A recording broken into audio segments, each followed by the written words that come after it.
Pardon? Oh no, that's very sad.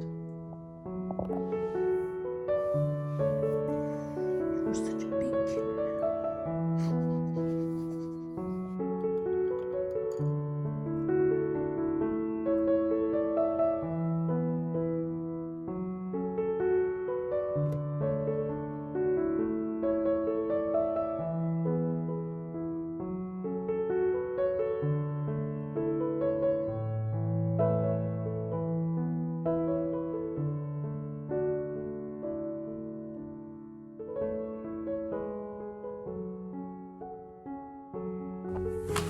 Hello, welcome to Babbles Rolling Yarns.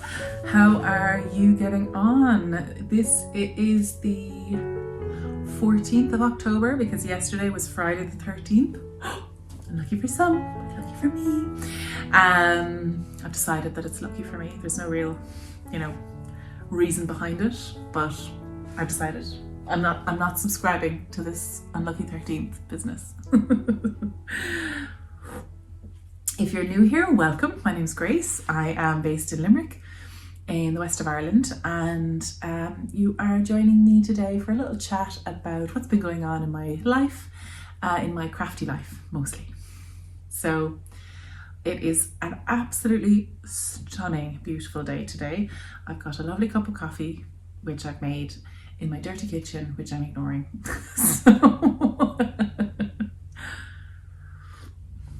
But I'm into a routine now where I am filming regardless every time that we have swimming lessons, which is always on Saturday. So my husband takes our child to swimming lessons and I get 2 hours to myself. 2 hours to podcast, yay! And I'm really enjoying the bit of routine, which is very strange because I am not a routine girl. I'm really bad at having routine, but kids make you have one, so yay. I've always wanted to have one, so yay, good thing. So I wanted to show you a few things that I've been working on and a few updates for the festival, which is going to be taking place in 2 weeks' time. So Sunday 2 weeks. Yes, Sunday 2 weeks.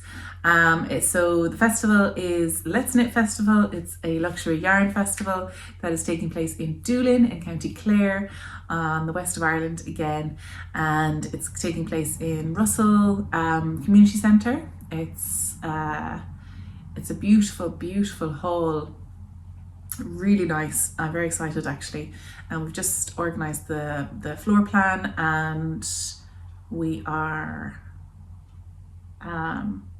working on that. So we'll get the floor plan out so you can plan your organisation soon. Very excited. And I've just got some banners printed up, and I've put in an order for tote bags as well for some merch. So very excited for that, and hopefully it'll all come together. So that's exciting. And in the evenings, what I've been managing to do is, as well as having meetings with our volunteers for the festival, for basically everyone involved in organising it, I'm having weekly meetings, which are only 30 minutes, 45 minutes long, whatever is on the free Zoom, and we just get so much done. It's lovely. So they are on Wednesdays, and then other evenings I'm cooking or I'm baking, but I have managed to do a very small amount of crafting. Now my aim is to get this done this week. This is, you've seen so many times now at this point, this is my little, I'm still on the sleeve island. How does it affect even the tiniest of sleeves? I've been knitting on these sleeves for at least 3 weeks, the 3-week sleeves.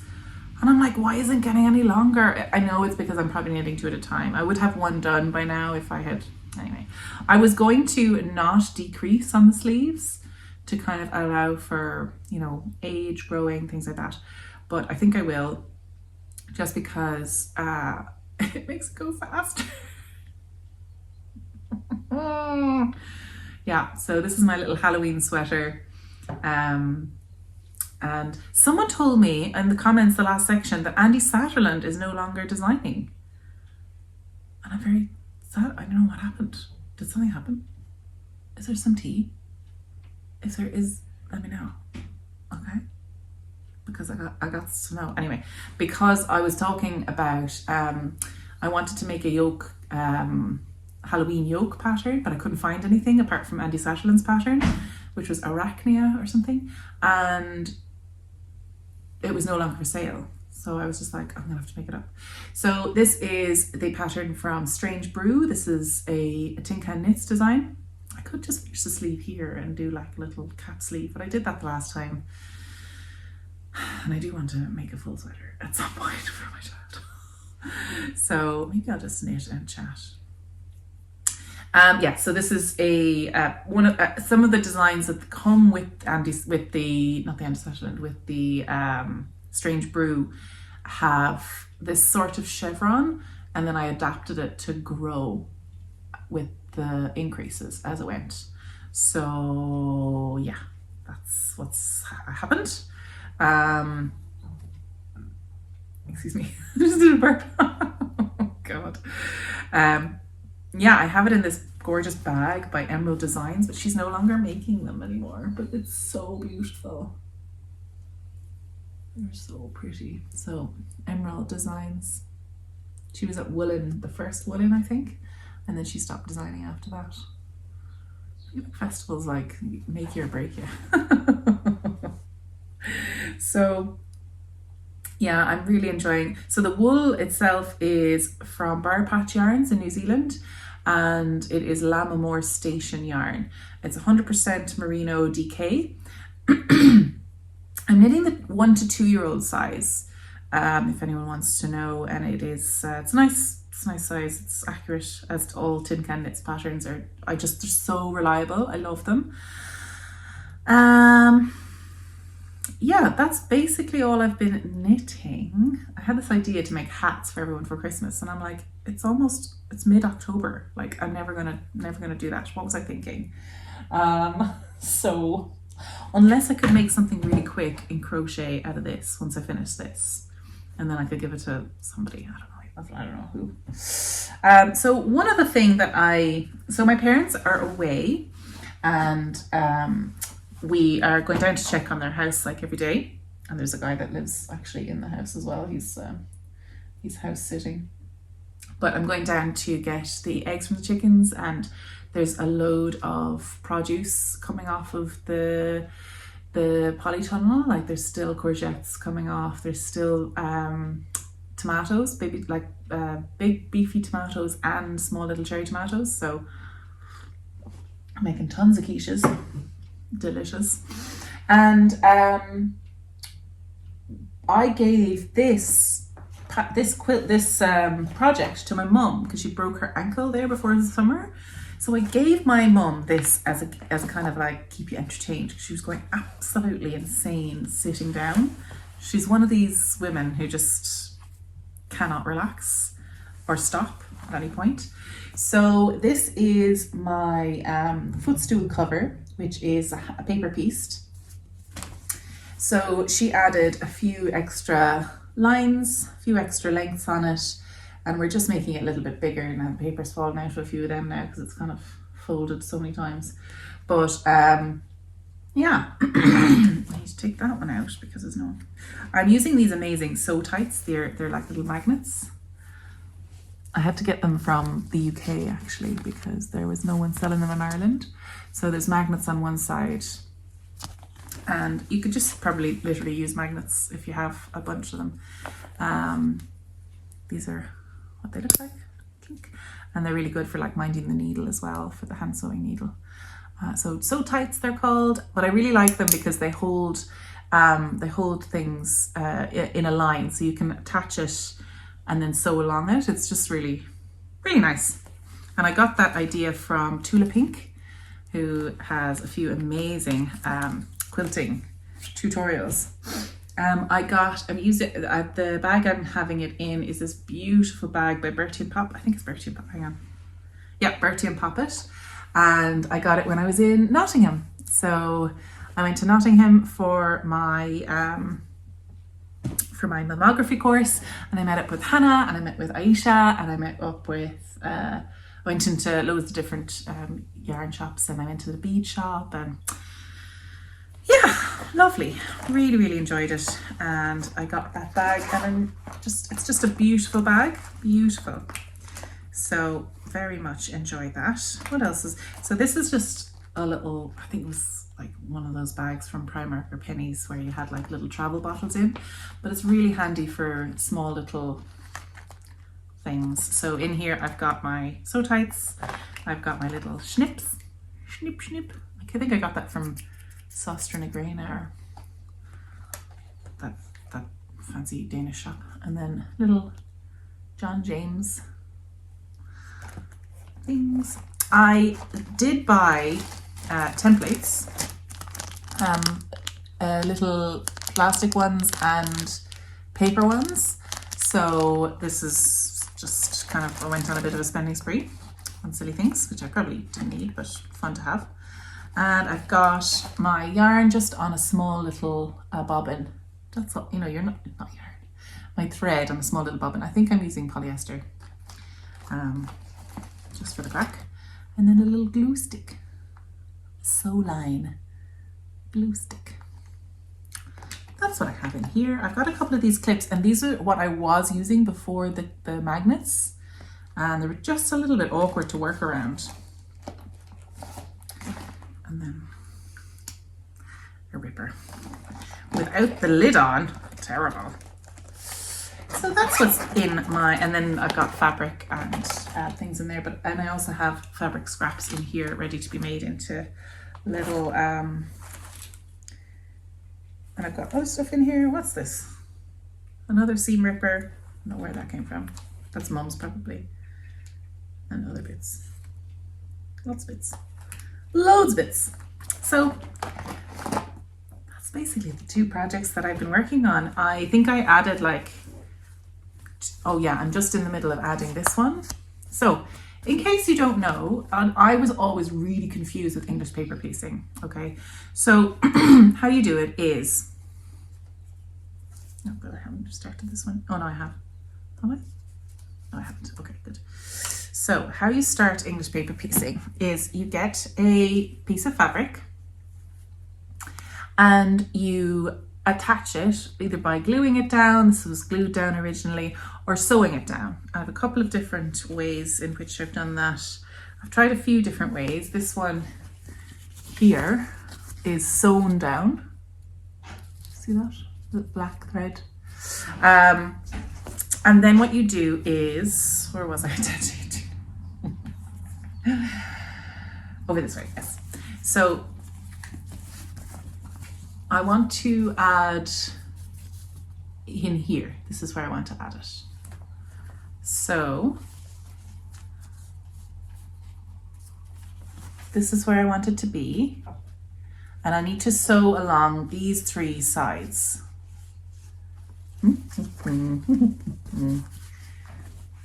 So that needs to fit in there. So what I'm going to do is I'm going to start off with this side, then sew this side, then sew this side. So I need to have these two edges lined up, sides, face sides together like that, and then sew these two together. So how I do that is I get my little magnet and I line it up as best I can. Put one magnet here. I put my metal plate on the other side. Ta-da! And then I will be able to sew whip stitch along that side. And then I'll fold that out, fold it down, and attach it there, move my magnet over here, whip stitch along this side. Then it gets a little bit tricky and you're folding things with the paper in it. But then I start moving around. So that's how you do it. And then once you have all 6 corners of each hexagon sewn around, so this one here still has the paper in, I'm gonna literally just whip the paper out. So you just take off the glue, you get a finger in underneath it and you pull it out. There you go. It's English paper piecing. So all these centre bits can come out. I don't think, did Mum not know that? Or I'm not sure. I'm just going to take them out now. But yeah, so Mum they're traveling now. They're cycling around Spain and oh, it looks so good. It looks so fabulous. So what I'm going to do now is I'm going to edit the podcast once I've finished. Hello, Peanut. You looking for the butter? She loves butter. The biggest fan of butter you've ever seen in your life. And we're after getting our bloods back, and we all need to go on a low-fat diet. I say we all. It's not me. It's someone else. It's not the baby either. For our heart health. So no more butter in this house. So yeah, we're gonna, well, I'm assuming Peanut will have a fabulous time being not tempted by the butter. So that's my craftiness, what I've got going on. I have also been doing a bit of decorating. I pulled in my sticks. I cut down a lot of the dogwood in the garden this time last year, and I had it drying, and I made a load of Christmas wreaths last year. And then we threw them away, which was a big mistake. Not going to do that again. I'm going to keep them this year and reuse them. So you just take off the foliage, essentially, and that's easy enough to strip out, and you're left with the wreath. So I made a wreath with the longest dogwood that I could find. They're a bit thicker, so a little bit more difficult to work with, but it worked. And then I went out and I picked loads of autumn leaves and I made a wreath for my front door. So a little bit misshapen, that's okay, that's fine. I probably just could stick loads more in and it'd be fine, but we are having a little baby party tomorrow. And so I'm having some people over, and so I just wanted to have a little bit of a decoration on the front door, just to have that. I've been cooking as well. I've made up some really nice courgette or zucchini muffins with like bran flakes and things like that, so they're baby safe and there's only a little bit of sugar in them. Everyone's over a year old, I think.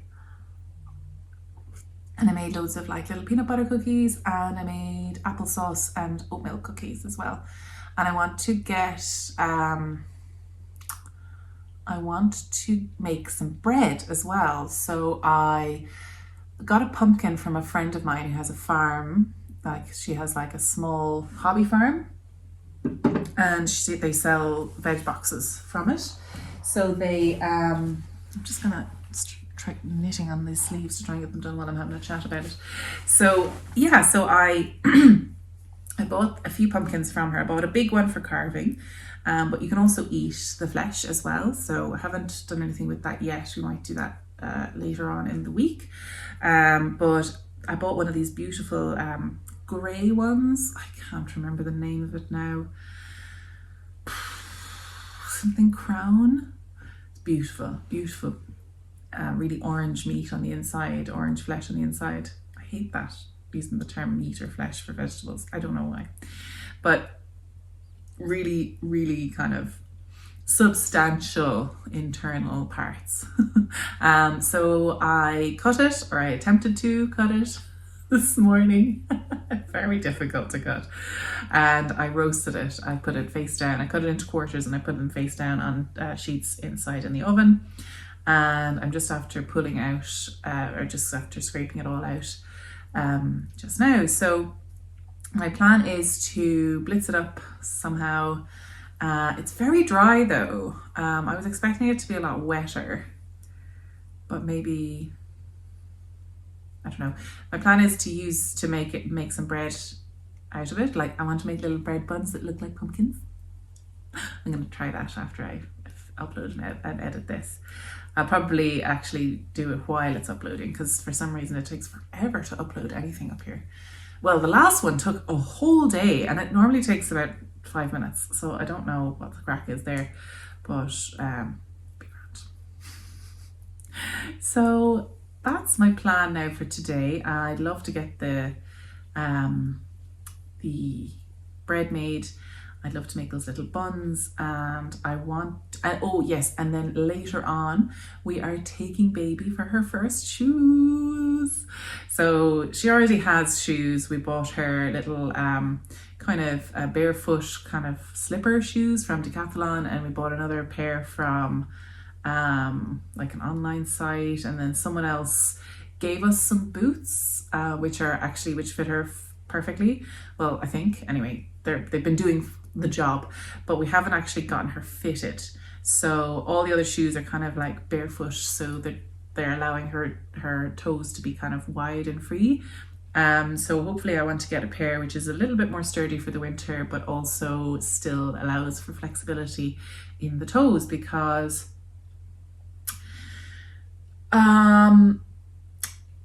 if you take x-rays regularly of baby feet, there's so much growing to do and they're all like, there's barely any bones down there, and they really need to work properly. So I'm really interested in this barefoot situation. Unfortunately, oh my god, kids' shoes cost an absolute fortune, don't they? And you have to change them like every 2 months. Like 40-50 euro for a pair of shoes every 2 months. Like for me, I buy a pair of shoes once a year, maybe, and that's me feeling extravagant. So yeah, kids' clothes. Yeah, so they're starting to be expensive once you run out of all the gifted stuff. So I've got a couple of people who are giving me loads of different clothes from their older children, which is such a blessing, because I mean, it's just fabulous. So I'm going to keep up. Obviously their children are still going to get bigger, and then herself is going to follow up behind. So I feel very lucky to have a source of older children, and then hopefully I'll find babies younger to pass them on to when it's my turn to pass them on. So we'll keep this recycling thing going. Although, do you know when you just want something specific and you cannot like source it secondhand? Oh, pain of having to buy it. But anyway, look, has to be done. Like the shoes, like the secondhand shoes are great, but I feel like in her first year, I need to so she's been kind of mostly barefoot or in these kind of like slipper things, because we have tiles and it's cold. So she's been mostly on that, and she's been walking since July anyway. So July, August, September, almost October. So they say keep them walking without like really hard shoes for like the first 3 months, I think. That's what they say. Now the shoes that they're kind of boots. They have been a bit hard. They're not very flexible. So sure, look, whatever. I actually just haven't got time to make a booking to take her to shoe appointments. Isn't that crazy? Anyway, yes. So shoes. Who knew it was going to be such a big deal? Everything is such a big deal. Yeah, so it was so lovely to get comments on the last video. It was really nice to see and chat to everybody again. It's so lovely. I got a lot of comments about it was great that I'm like making a little routine for myself.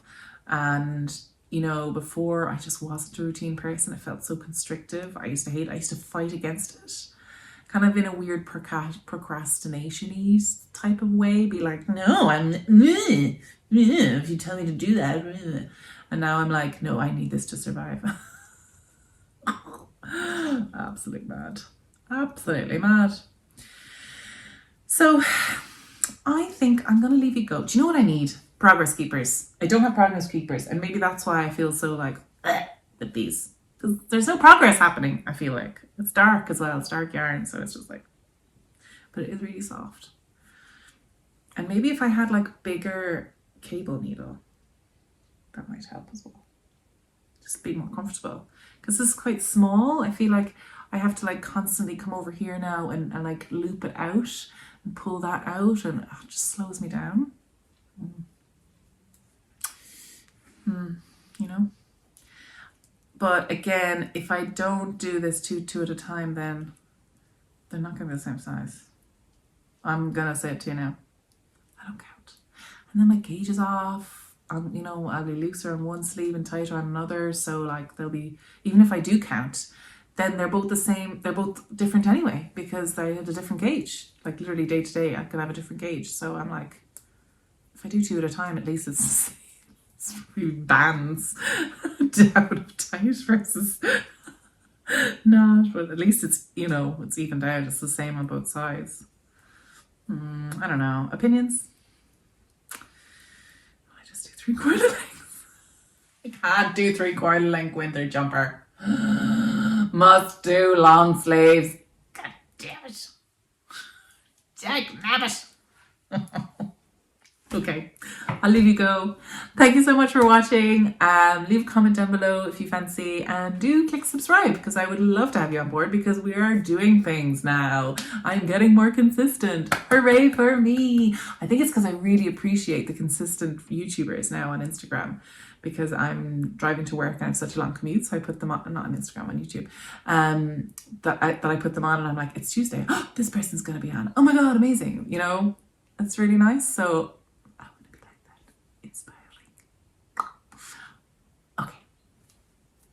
have a spoopy week. Bye.